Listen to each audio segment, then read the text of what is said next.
नमस्ते दोस्तों, स्वागत है आपका हमारे चैनल की एक और नई स्पिरिचुअलिटी वीडियो में। श्री दुर्गा सप्तशती ये एक बहुत ही महान पाठ है, जो कि मान्यता ये है कि आपकी कितनी भी बड़ी से बड़ी नेगेटिव एनर्जी को ख़त्म कर सकता है और साथ में आपके अंदर मैनिफेस्टेशन की एक नई टेक्नीक लेके आ सकता है और अपनी पावर को आप इसके थ्रू इंक्रीज़ कर सकते हो। लेकिन क्या है ये? तो बेसिकली एक 700 वर्सेस का एक पार्ट है जो कि मार्कंडेय पुराण से निकला है। मार्कंडेय पुराण 18 महापुराणों में से एक है, जो कि ऋषि मार्कंडेय के द्वारा लिखी गई है काफ़ी साल पहले, एंशिएंट टाइम्स में। अब ऋषि मार्कंडेय के बारे में तो मुझे भी इतना नहीं पता, लेकिन इनके ऊपर एक बहुत अलग वीडियो बन सकती है। लेकिन जो ये मार्कंडेय पुराण है, इसके अंदर से निकली हुई दुर्गा सप्तशती का पाठ बहुत लोग करते हैं, जो कि अपनी स्पिरिचुअल जर्नी को आगे लेके जाने में बहुत मदद करती है। तो मेरे दोस्त, इस वीडियो के थ्रू मैं आपको दुर्गा सप्तशती का पाठ तो नहीं पढ़ाऊंगा, लेकिन हाँ, मैं आपको एक डीप मीनिंग बताऊंगा जो ये बुक आपको देती है। जो ये पाठ आपको बताता है कि आपको अपनी लाइफ में आखिर ऐसा क्या करना है कि आप अपनी लाइफ को ट्रांसफॉर्म कर सकते हैं। तो दोस्तों, आप में से कईयों को लग रहा होगा कि मुझे इसके बारे में इतना कुछ कैसे पता, लेकिन मेरी खुद की माँ इसको पिछले 10 साल से रेगुलर हर एक दिन रीड करती हुई आ रही हैं। और अगर आपको इसका बहुत डीप मीनिंग जानना है ना मेरे भाई, तो इसको रीड कर, चाहे एक बारी रीड कर, बट फुल फोकस के साथ। और ये पार्ट तेरी पूरी की पूरी लाइफ को ट्रांसफॉर्म कर सकता है। तो इसको समझने के लिए हमें बेसिक इसका क्लैरिटी होनी चाहिए। ये 3 फेजेस में डिवाइडेड है। तो जो पहला फेज है वो है माँ काली का। माँ काली को तांत्रिक क्रिया में, तांत्रिक विधियों में, मैं तांत्रिक वर्ड्स का थोड़ा बहुत यूज़ करूँगा यहाँ पर, एक तामसिक पॉजिटिव नेचर में तामसिक नेचर का बताया गया है, जो कि थोड़ा उग्र होता है। इस पहले फेज में महाकाली की फाइट दर्शाई गई है, जिसमें वो जीतती हैं, विजय प्राप्त करती हैं मधु और कैटब नाम के 2 राक्षसों से। ये राक्षसों की और माँ काली की स्टोरी तो मैं पूरी नहीं बताऊंगा यहाँ पर, उसके लिए आपको ये रीड करनी होगी। लेकिन हाँ, इसके मूल ज्ञान के बारे में जानेंगे। तो मधु इसमें रिप्रेजेंट करता है हमारे अंदर की इग्नोरेंस को, हमारे एरोगेंट नेचर को, और कैटब हमारे एंगर को, और ये मिलकर लेजीनेस को रिप्रेजेंट करते हैं। अगर आप कहानी पढ़ेंगे तो आपको पता लगेगा। तो माँ काली जो इनका वध करती हैं, उसमें ये पूरी स्टोरी से हमें जानने को मिलता है कि जो हमारी लेजीनेस है, जो हमारा इग्नोरेंस है, हम उसके साथ में कॉन्शियसनेस को, जो सबसे ऊपर की कॉन्शियसनेस होता है कि मटेरियलिज्म को छोड़कर एक टाइम तक आपको थोड़ा मटेरियलिस्टिक रहना चाहिए, लेकिन जब आपका एंड होता है, जब डेथ होती है, उसके बाद कॉन्शियसनेस भगवान की जो मिलती है, उसको अगर पाना है तो अपने अपने एरोगेंट नेचर को और सबसे बड़ी लेजीनेस को छोड़ना होगा। और ये लेजीनेस को ख़त्म करने के लिए महाकाली, जो कि हमारे अंदर की एक पॉजिटिव तामसिक शक्ति है, उसको हमें जगाना होगा।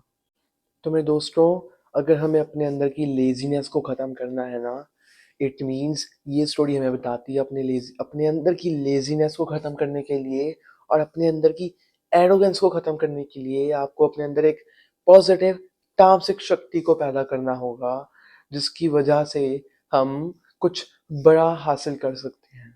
अगर हम दूसरे फेज की तरफ जाएं, तो वो है महालक्ष्मी का युद्ध महिषासुर के साथ। महिषासुर एक बहुत क्रूअल असुर होता है, जो कि देवताओं को, तीनों लोकों को बहुत ज़्यादा तंग करता है। और जब वो इतना तंग करता है, तो सभी देवता मिलकर, त्रिदेव मिलकर एक आदि शक्ति भवानी को बनाते हैं, अपनी शक्तियों को मिक्स करते हैं, और वहाँ से प्रकट होती हैं माँ दुर्गा, या जिनको हम बोलेंगे माँ लक्ष्मी, महालक्ष्मी। तो फिर वो महादुर्गा वध करती हैं महिषासुर के साथ।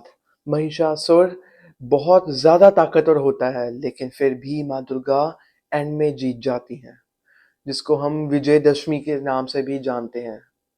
लेकिन ये महिषासुर हमें बताता है अपने अंदर का लस्ट, अपने अंदर के डिज़ायर्स जो बहुत एक्सटेंट में जब चले जाते हैं मटेरियलिज्म के लिए, तो वो क्या-क्या करवा सकते हैं।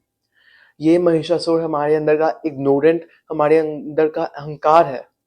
और माँ दुर्गा वो शक्ति है जो हमें बताती हैं कि जो अहंकार, जो लस्ट हमारी अच्छाइयों को कम कर रहा था, जिससे हम डर रहे थे, अगर हम उसी को इन्हांस कर दें, अगर हम अपने अंदर की माँ दुर्गा को अपनी अच्छाइयाँ मिलाकर प्रकट कर दें, तो हाँ, हम महिषासुर को डिफीट कर सकते हैं जो कि हमारे अंदर बैठा हुआ है। ये बहुत डीप है मेरे दोस्त। अगर तुम इसको रीड करोगे तो तुम्हारे अंदर वो एनर्जी आएगी, तुम्हारे माइंड को वो सब पता लगेगा जो तुम सोच भी नहीं सकते। अगर हम अपने थर्ड फेज की तरफ चलें तो वो है महासरस्वती और शुंभ निशुंभ के बीच में हुए युद्ध का। इसमें महासरस्वती जीत जाती है, लेकिन इस स्टोरी के अकॉर्डिंग शुंभ और निशुंभ हमारे अंदर का इल्यूजन ऑफ ड्युअलिटी है। वो कंफ्यूजन है जो हमें भ्रमित करके रखता है, वो भ्रम है शुंभ निशुंभ। ये हमें अच्छे काम करने से तो पीछे खींचते हैं, हमारी टांग पकड़ते हैं, लेकिन हमें बुरे कामों की तरफ प्रेरित करते हैं। और अगर हमें ये सब अपने अंदर के शुंभ और निशुंभ को खत्म करना है मेरे भाई, तो हमें जगानी होंगी माँ महासरस्वती। माँ महासरस्वती वो नॉलेज है, माँ महासरस्वती वो विजडम है जो कि हमें चाहिए अपने अंदर के शुंभ निशुंभ को खत्म करने के लिए। जब हमारे पास एक नॉलेज आती है, एक विजडम आती है, वो हमारे अंदर की इल्यूजन को, कंफ्यूजन को खत्म करके रख सकती है। वो कंफ्यूजन जब खत्म हो जाती है मेरे दोस्त, तब हमारे पास आती है विजडम, क्लैरिटी, फोकस, जो कि महासरस्वती हमें ये स्टोरी के थ्रू बतलाती है। अगर हम आगे बात करें तो श्री दुर्गा सप्तशती यहाँ ख़त्म नहीं होती, ये हमें बहुत सारे गहरे राज बताती है। फॉर एग्जाम्पल ये हमें कॉस्मिक ट्रुथ्स के बारे में बताता है। कॉस्मिक ट्रुथ कैसे ट्रुथ? फॉर एग्जाम्पल इसके अकॉर्डिंग सबसे ऊपर जिसको हम आदि शक्ति या ब्रह्म कहते हैं, जिनके ऊपर कुछ नहीं, वो है माँ महालक्ष्मी या माँ दुर्गा। इसके अकॉर्डिंग माँ दुर्गा के आगे 3 डी उन्होंने अपने आप को डिवाइड किया हुआ है, महाकाली, महालक्ष्मी और माँ सरस्वती, महासरस्वती। तो जब महाकाली से शिव और पार्वती, महालक्ष्मी से विष्णु और लक्ष्मी और महासरस्वती से ब्रह्मा और सरस्वती, ये सब एक अलग-अलग लेवल्स पे हैं। और हाँ, इससे हमें बताया जाता है कि कुछ भी डिवाइड होता है तो वो टास्क को मैनेज करने के लिए होता है, लेकिन उस डिवाइड के पीछे लड़ना बहुत नॉनसेंस वाली बात है, क्योंकि बेस पॉइंट एक ही है मेरे दोस्त। बेस पॉइंट आखिर एक ही कनेक्ट होगा। सब पुराणों के अकॉर्डिंग जितना मुझे पता है, सब पुराणों के अकॉर्डिंग जो जो भगवान के ऊपर है बेस पॉइंट उनको ही माना जाता है। इट मीन्स कि हम किसी को भी माने, लेकिन बेस पॉइंट सब जाकर एक सेम जो हमें कनेक्ट करता है। दोस्तों, अगर हमें एक और चीज़ इससे जानने को मिलती है वो है कि जो चीज़ कॉस्मिक लेवल पर हो रही है वो ही हमारे लेवल पर होगी, और वो ही सेम चीज़ माइक्रो कॉस्मिक लेवल पर भी चलती है। ये कैसे? इसकी एग्जाम्पल दूंगा। जैसे हम अपनी एज को कंपेयर करते हैं ब्रह्मा की एज से, कि ब्रह्मा की इतनी एज है तो कंपैरिजन में ह्यूमंस की एज इतनी है। तो वैसे ही मान लो कोई बॉडी है जिसकी एज 90 ईयर्स की है, तो उसके अंदर जो बैक्टीरिया होगा जिसकी एज 15 to 20 मिनट्स की ही होगी, लाइफ स्पैन उस बैक्टीरिया का, छोटे से बैक्टीरिया का, तो उसके अकॉर्डिंग वो बॉडी उसकी ब्रह्मा हुई। अगर हमारे अंदर कोई ऐसा बैक्टीरिया है तो उनके अकॉर्डिंग हम ब्रह्मा हुए।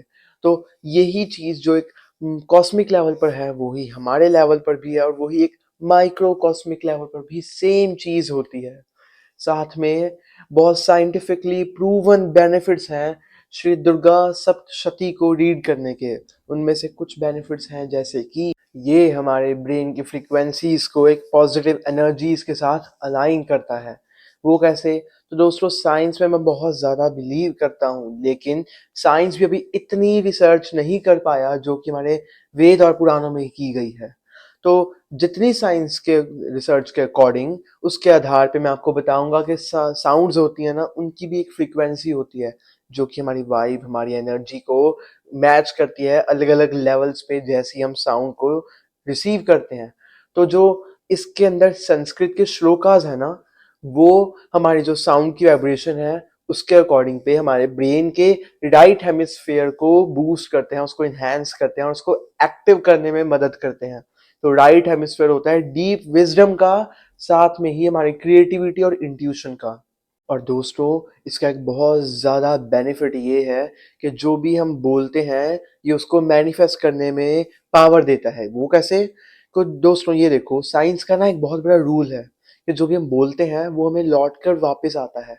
यूनिवर्स का रूल है ये कि जो भी हम करेंगे, जो भी हम देंगे, जैसे भी हम वर्ड्स बोलेंगे ना, तो वापस आएंगे। अगर हम किसी की टांग खींचेंगे, किसी को नीचे गिराएंगे, तो हमें भी यूनिवर्स वैसे ही नीचे गिराएगा। लेकिन अगर हम किसी की हेल्प करेंगे, कुछ पॉजिटिव बोलेंगे, तो यूनिवर्स हमें वो किक बैक कर कर वही चीज़ें देता है। तो जब हम ये रीड करते हैं ना, इसके श्लोकास के अकॉर्डिंग हम मैनिफेस्ट करते हैं कि हाँ, हमारी लाइफ में हम अब एनर्जी को इन्वोक करें, हम पॉजिटिव एनर्जी को लेके आए, हम अपनी लेजीनेस, हम अपनी एरोगेंस, हम अपनी एटीट्यूड, गंदा एटीट्यूड और अपनी ईगो को हम कम करें और अपने अंदर एक पॉजिटिव मैनर लेकर आए। तो दोस्तों, टाइम के स्टार्टिंग से ही बुराई ने एक अच्छाई के ऊपर जीत प्राप्त करने की ट्राई की है। फियर ने पूरा ट्राई किया है कि वो ओवरकम कर पाए फेथ के ऊपर, लेकिन वो डिवाइन मदर बार बार आती हैं अपने बच्चों को बचाने के लिए। तो दोस्तों, दुर्गा सप्तशती ये कोई स्क्रिप्चर नहीं है, लेकिन ये हमारी लाइफ का, हमारी डे टू डे स्ट्रगल्स का एक मिरर है। ये वो आईना है जो हमें दिखाता है कि आपके स्ट्रगल्स बार बार कैसे आएंगे और आपको उनसे ओवरकम कैसे करना है। महिषासुर कोई डीमन नहीं, लेकिन हमारे अंदर की वो आवाज है कि तुम नहीं कर सकते। शुंभ निशुंभ कोई डीमन नहीं, लेकिन वो हमारे अंदर की आवाज है कि तुम बिल्कुल नहीं कर पाओगे। वो हमारे अंदर की लेजीनेस, हमारे अंदर का एरोगेंस है। लेकिन हमारे अंदर वो आदि देवी महालक्ष्मी, महादुर्गा, महाकाली या महासरस्वती विराजमान है, जिनको हमें हर दिन जगाना पड़ता है। ये राक्षस रोज आएंगे और हमें इसके लिए उस डिवाइन मदर को भी रोज जगाना होगा। और अगर कभी आपको लगे कि आप अकेले हैं, आपके आसपास डार्कनेस ही डार्कनेस है, आप कुछ नहीं कर सकते, तो अपनी आंखें बंद कर लेना मेरे दोस्त, और अपनी आंखों के अंदर, अपने मन के अंदर विस्पर करना, जय माँ दुर्गा। तो दोस्तों, ये था हमारे नजरिए से एक बार श्री दुर्गा सप्तशती को देखने का नजरिया। अगर आपकी लाइफ में कोई प्रॉब्लम है तो इसको एक बारी फुल फोकस के साथ रीड कीजिए। इसके अंदर आपकी हर एक प्रॉब्लम का सॉल्यूशन है। बस बात यह है कि आपको उसको ढूंढना पड़ेगा। हम इस चैनल पर लाइफस्टाइल, फैशन और स्पिरिचुअलिटी की बातें करते हैं, साथ में आपके हेल्थ केयर का भी ध्यान रखते हैं। तो इस चैनल को चेकआउट कीजिए। तब तक के लिए इस वीडियो के ऊपर लाइक कीजिए, हमारी वीडियो के ऊपर कमेंट कीजिए और हमारे चैनल को सब्सक्राइब कीजिए, क्योंकि आध्यात्मिकता के भाव से खुशी केवल करण रोड्स के साथ।